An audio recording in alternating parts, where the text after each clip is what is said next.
On today's episode, we talk about whether or not you should peg your Texas rig. We discuss a very cool but very expensive life jacket. We take a look at a new study on an invasive species in a very popular smallmouth fishery and what we can learn from it. And we talk some old school Rapala jerkbaits. All that and more in this episode of Tackle Talk. Hello, everybody. I'm Bill Dance, and you're listening to Tackle Talk. This is the Tackle Talk Podcast. Brought to you by American Legacy Fishing and Outdoors. World-class fishing gear. Unmatched personal service. Now, here's your host, Andrew Hayes.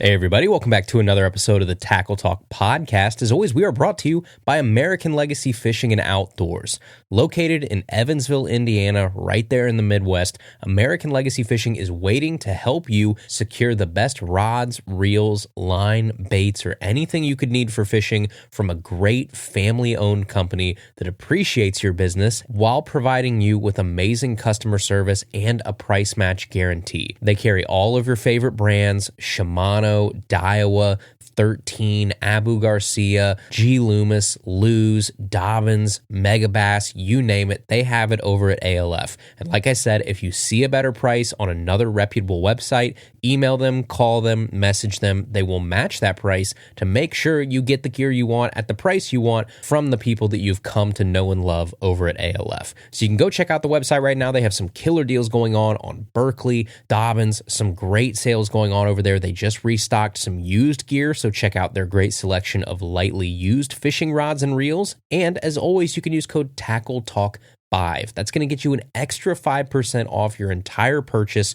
whether that's on sale, whether that's regular priced, doesn't matter, an extra 5%.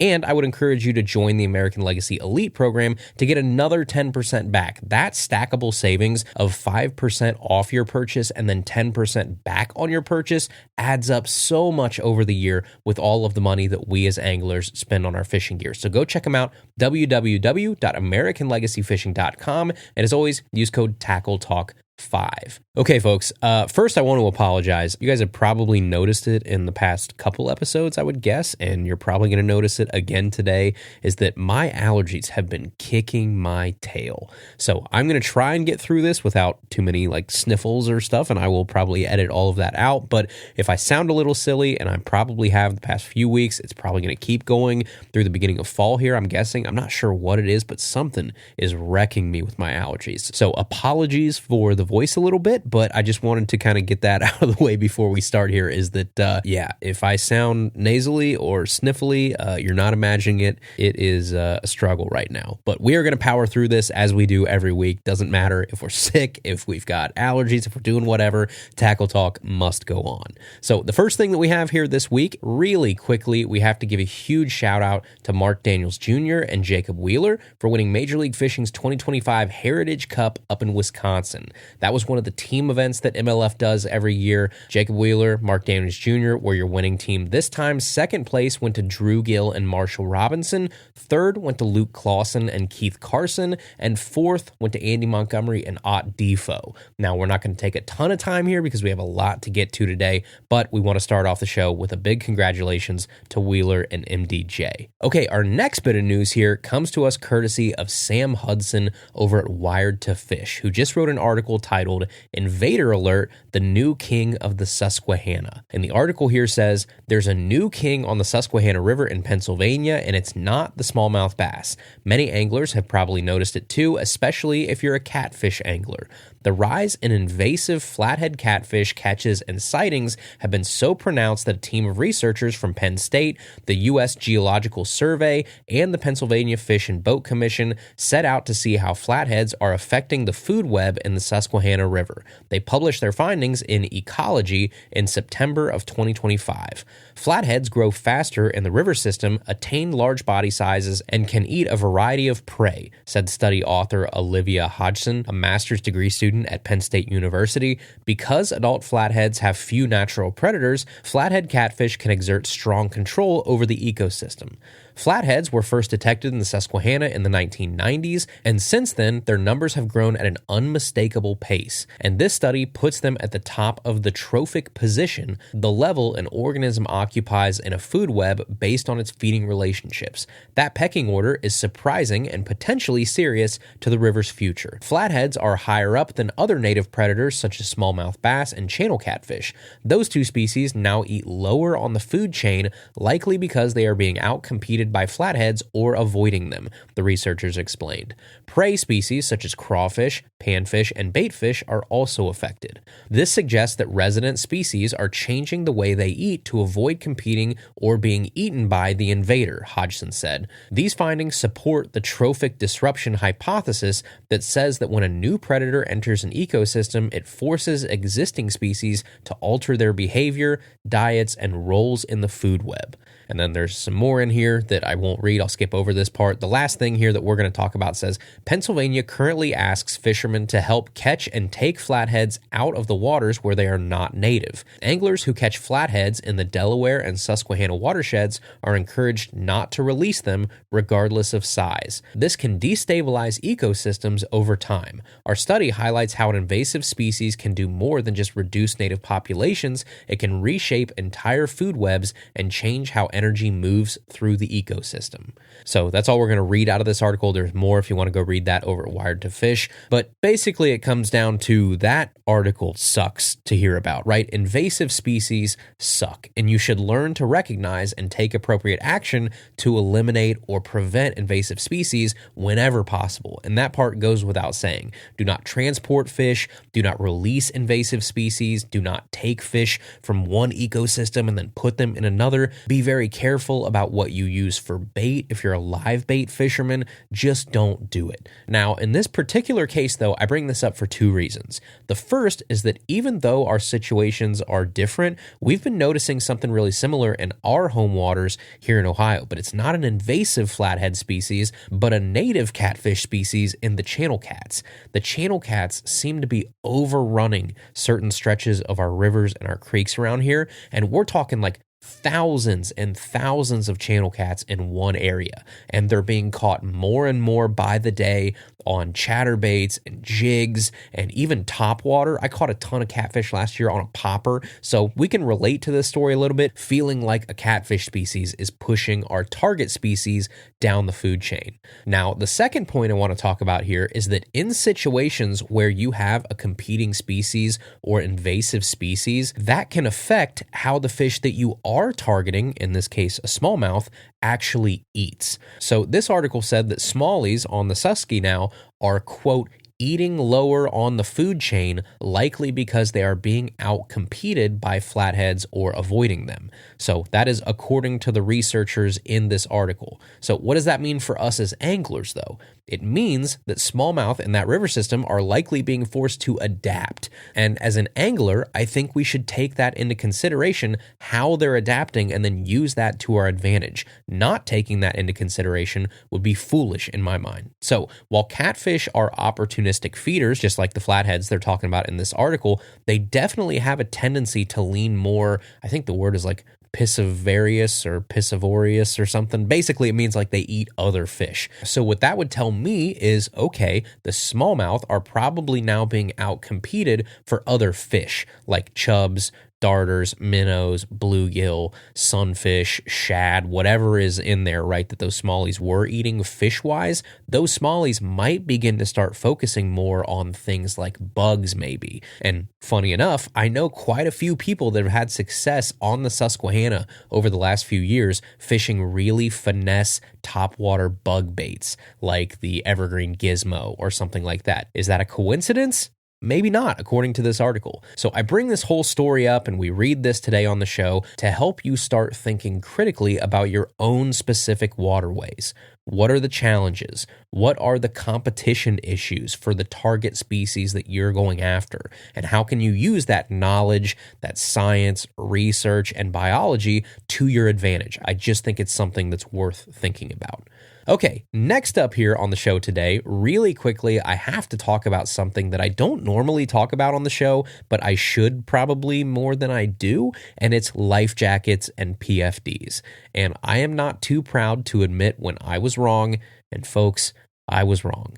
The last, 8 to 10 years, I have firmly been in the camp of like the cheap-ish inflatable PFDs or life jackets. And for a long time now, I have used the Bass Pro Shops AM24 inflatable PFD while I've been out on the kayak. And look, it works, right? I'm not going to argue that. I have seen it work time and time again. But my problem up to this point with that Bass Pro Shops AM24 is that it works a little too much. So my friends can attest to this. I have accidentally set off that inflatable life jacket a total of 5 times by my count in the last 3 years alone. 5 times. That is 5 times that I did not need that life jacket to inflate, but it did because it got wet and it set off the sensor, and then it scares the crap out of me when it immediately inflates, and then in the process, it renders my life jacket useless for the rest of the trip when I actually need it. So at this point, this is no longer just like an annoyance for me, it has become a safety issue. I mean, I set it off on Lake Erie on accident, and that was one of the times I really, really needed my PFD more than ever because I was not familiar with that water. We were taking on big waves, and it was just way too sketchy to not have a good life jacket, and mine set off when I didn't need it, and that's a terrible time for it to do it, all because some water came over the side of my kayak and starts to set these things off. Or there's the time, right, where I was in the water trying to take a picture of my buddy Ryan's smallmouth, and my PFD touched the water barely, and then it inflated, and it scared me so bad that I almost dropped my camera in the water and ruined it. So there have been many, many times that has happened to me, and besides it just being annoying and being dangerous at this point, it's also expensive because to rearm that life jacket, it's probably going to cost me $20-ish every time. I have to buy the new little bobbin set. I got to get a new little CO2 cartridge, and I have spent well over $100 rearming this life jacket for no reason at this point. Well, all of that came to an end last month because I finally got my hands on a new PFD. And shout out to the folks over at Mustang. They saw that I was having some trouble. They reached out to me a little while ago and they said, hey, you should probably look at our new Elite 120. If that's a problem that you keep having, you should probably look into something that's hydrostatic. And so they were kind enough to let me try one, and I've been trying it for the last month or so, and it has been a night and day difference ever since. That Elite 120 is slim, it's sleek, it's more comfortable than my old AM24, but it's also got features that make it more practical and safer for me and how I fish. So first off, the pull tab, if you want to use it, just like most of these life jackets have,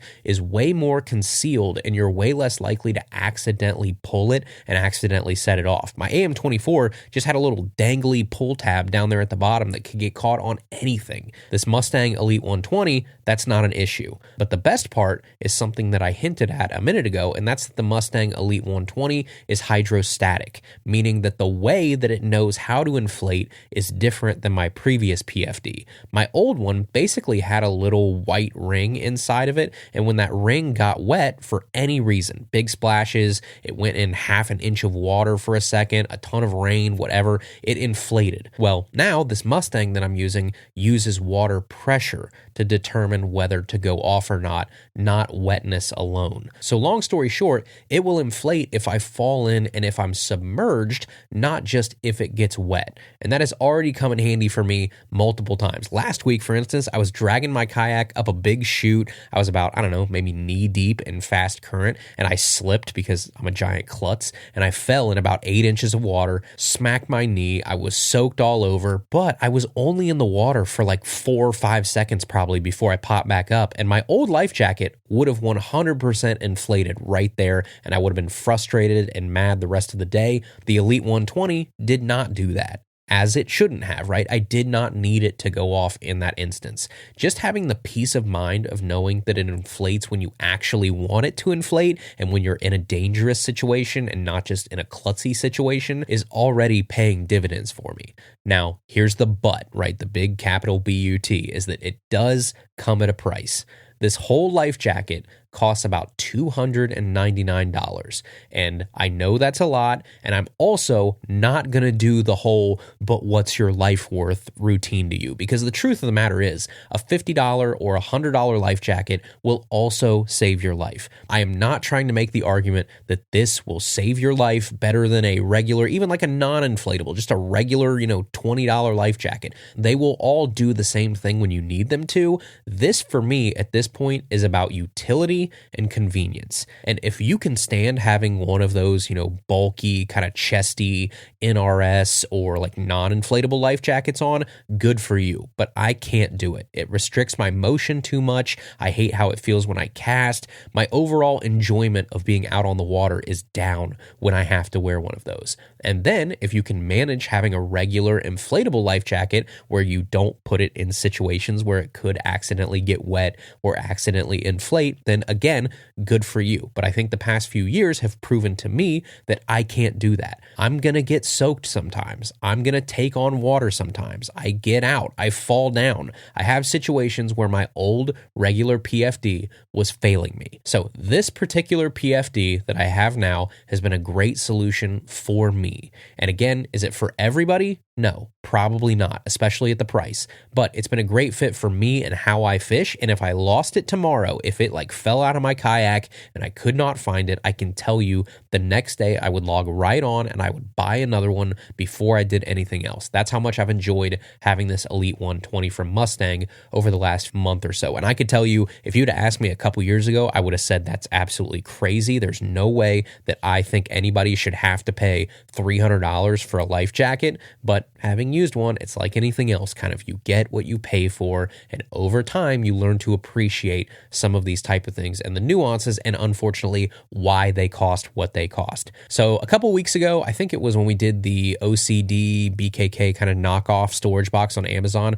a lot of you wrote in and said that you really liked that we actually put the link to whatever we were talking about in the show description that day, and that was super helpful. Kind of a duh moment for me. I guess we probably should have been doing that a long time ago. So I'm going to try and get better at that. So I will do that this week as well. When you scroll down and you click the show description today, there will be a link to this exact PFD, the Elite 120 from Mustang that I'm talking about, that I'm using right now. I will put the link. It'll take you right to Amazon because I know that's where a lot of you shop. I think that's just the easiest thing for everybody. The Amazon link will be there. The last time I checked, which was about, maybe 5 hours ago from when I'm recording this, they still had a couple of every color in stock. Now, I think they're fairly low on stock because these are pretty in demand right now. So if you want one, I probably wouldn't wait too long. I know mine was kind of tough to get in. I had to wait a while, but last that I checked, they were still available. So I will drop the link to Amazon in the show description today. I will also do what we did a couple weeks ago. I will put it as the top link when you click the link in our bio on Instagram. So whatever's the easiest for you, but the Amazon link to the Elite 120 from Mustang will be in the show description. All right, everybody, now let's head over to this week's edition of the Fishing Poll, where we put out a question to all of you on social media. You guys respond, and then we get the chance to have a little fun and discuss it on the show. So this week's Fishing Poll question was, do you peg your Texas rigs most of the time? Not all of the time. It doesn't have to be 100%, but if you had the choice, which are you doing the majority of the time? A peg or no peg? So you guys are probably getting the hang of this segment by now, but the way it works is I will give you my answer and my opinion, and then when we're done discussing what I think, I'm going to pull up the survey results and see whether you guys agree with me or you crush all of my hopes and dreams again and you all disagree with me, which has kind of become the norm at this point. So let's jump right in here. The majority of the time, do I peg my Texas rigs?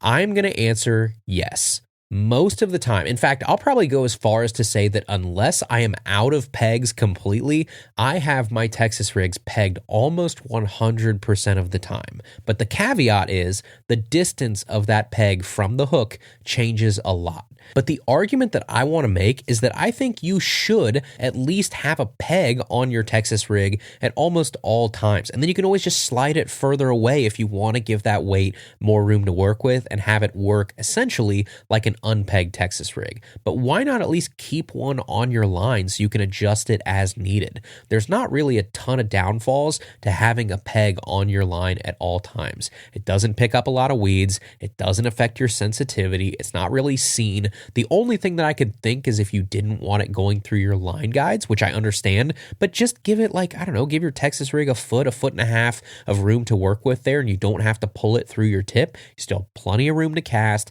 and you have the ability on the fly to adjust that peg. It just seems like one of those things, why not have it on there so that when you do want to peg that Texas rig, you don't have to retie. But for my Texas rig, almost all the time, I would rather have a piece on my line that allows me to control and manipulate how far that weight can travel at any given time versus not having one at all. It seems silly to say, no, I don't want the ability to control this very important piece of my bait that determines fall rate and motion of my actual soft plastic. I would rather have more control than less control. It's that simple. So to me, yes, I am almost always going to have a peg on my Texas rig. But where I peg that Texas rig varies from right at the knot for flipping and punching to maybe, like a foot or 2 foot away from the hook for open water. It just depends on the situation. But that's my answer, a resounding yes.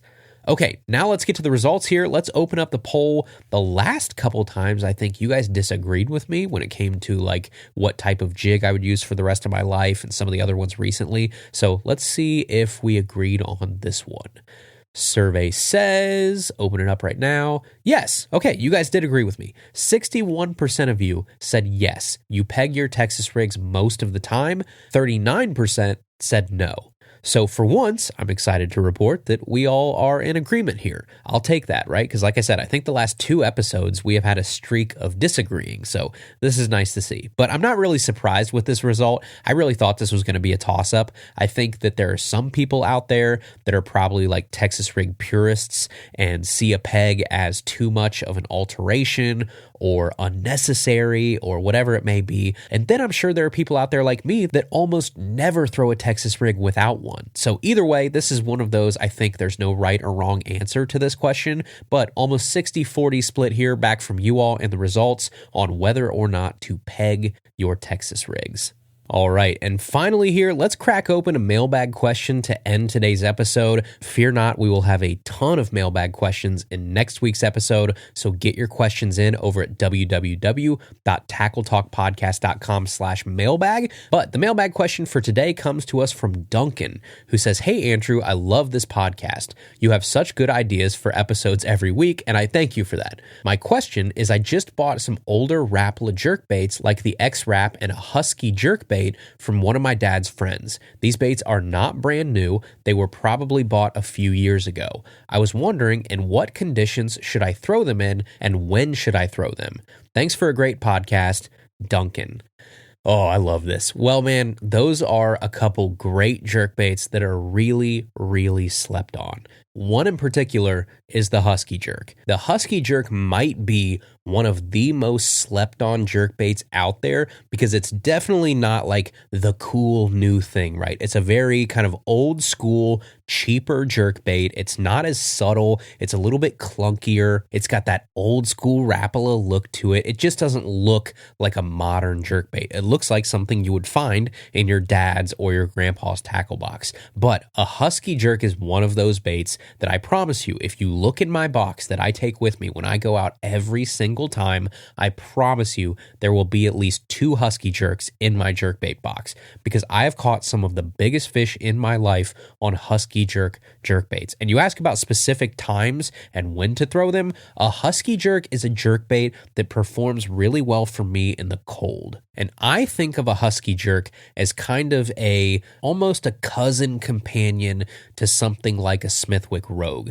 Both of those, again, very old school jerkbaits. They have fairly similar similar characteristics. They're both not very expensive. They both have a little bit more wobble to them than they do like these super, sharp, erratic cuts. The sharp, erratic cuts that you're going to see are going to come from the other jerkbait that you bought, the X-Rap. The X-Rap is a little bit more of what I would call a modern twist on a jerkbait. You want fast cutting and quick stopping. That X-Rap is going to give that to you a lot more than a Husky jerk will. So my easy way to look at these two baits for you is going to be, I would use the X-Rap in I would say a little bit warmer water around a little bit more active fish, when it's like fall or spring and those fish are actively feeding. The X-Rap is a great choice. If you are around a little bit more, I'd say like lethargic fish, if the water temp is a little bit colder, if you're around multi-species stuff, so like walleye, saugeye, and smallmouth, largemouth, all that type of stuff, then I would maybe look at picking up the Husky jerk in that situation.